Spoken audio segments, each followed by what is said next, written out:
Ignatius of Loyola was a nobleman, a proud, arrogant, vain one. He was a kind of a rounder as a younger man. He got into fights and he had his troubles with women, and so he was certainly not a saint in those days. He was in France, and Spain and France were in a battle, and he ended up with a wound from a cannonball that broke his leg. It shattered his dreams, his future, his career.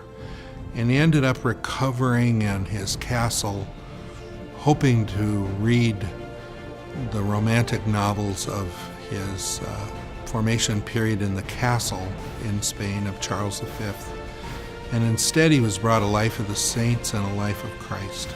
And he decided at that point that he wanted to change the direction of his life and follow Jesus. He said, I want to do what St. Francis of Assisi did. I want to do what St. Dominic did. So he was inspired by the saints, and that was really the beginning of his conversion into what he became later. And during this period, this first period after his conversion, when he was reflecting on his life, he had some overwhelming religious experiences. So he tended to jot those down in a book to help him recall these experiences, and then putting them in a format that could be published and used by others so that he could lead others into similar experiences as he was having. And that's what we call the spiritual exercises of St. Ignatius.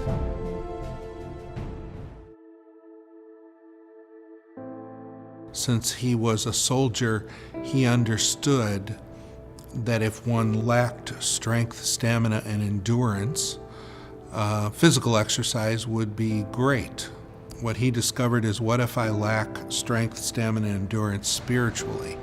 There are spiritual exercises that one can do to help me grow. He called it spiritual freedom. That one of the things that comes out of the exercises is what St. Ignatius calls the daily examine. It's to discover there how has God been present to me, and how did I respond to that? How was I excited about it? Was I repelled by it? How can I discover how God is present there? Ignatian spirituality then flows from the spiritual exercises so that a person can grow in what Ignatius called finding intimacy with God in all things. So his heart of his spirituality is recognizing, first of all, how much God has loved you personally, and how much God has shown that love to you through the gift of creation, the gift of the people in your life, the gift of your own talents, the gift of your own faith, and having discovered that, to share it with others in gratitude for God having given it to you. The presumption there is that God is present to you and me. God is present to us. And how do I come in contact with that presence of God? He wrote them for people who would be able to make a 30-day, one-on-one, silent retreat, alone, away from the world. But he said not everybody can do that, and so he adapted them so people could make them in various forms.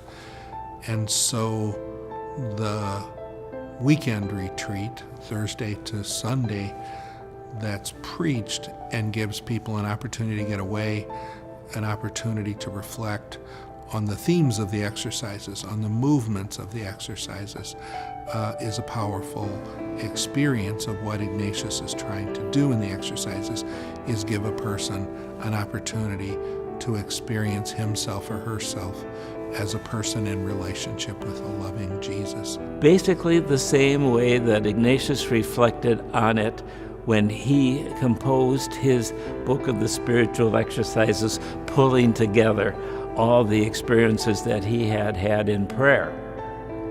And these spiritual exercises, which we call them, are divided into the 4 weeks.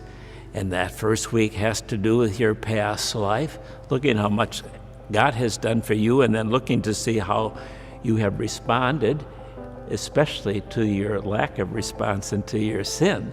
So then the second week begins, I like to think of it as Jesus is on center stage. So the first part of the second week deals with the hidden life of the birth of Jesus, the hidden life of Jesus, and then his going out in ministry, inviting the the apostles to be with him. And then the third week is about his passion and death. So it's that, as we would read it in the gospel, it's a kind of a small part of what the whole gospel is about. And then finally the fourth week is about the resurrection of Jesus. The retreat is an attempt to reorganize and reorient our life to fulfill our final end of praising, loving, and serving God. To put that first and then put everything else in relationship to that. And most of us need that time to stand back and reflect in our life and to reorient our life to live it the way God calls us to live. Trust how powerful the experience has been in the lives of others. Ask yourself what you really need, and I think each of us will discover in ourselves that we need to be alone with the Lord. And of course, any of us might be a little apprehensive about that, but falling into the hands of a loving God is a joy that people experience and love. And that's why so many people make these retreats annually, because they did have a powerful experience and they want to sustain that, be renewed in it each year. He's a great model for lay people, because many of us get caught up in our own environment in which we're working, and that environment is often very secular. And it takes something to shake us out of that environment and to look at the goals of our life and to see if they're really being honest to why we're here on earth, to love and serve God and our neighbor. And Ignatius is a perfect example. He woke up when he was 30 years old.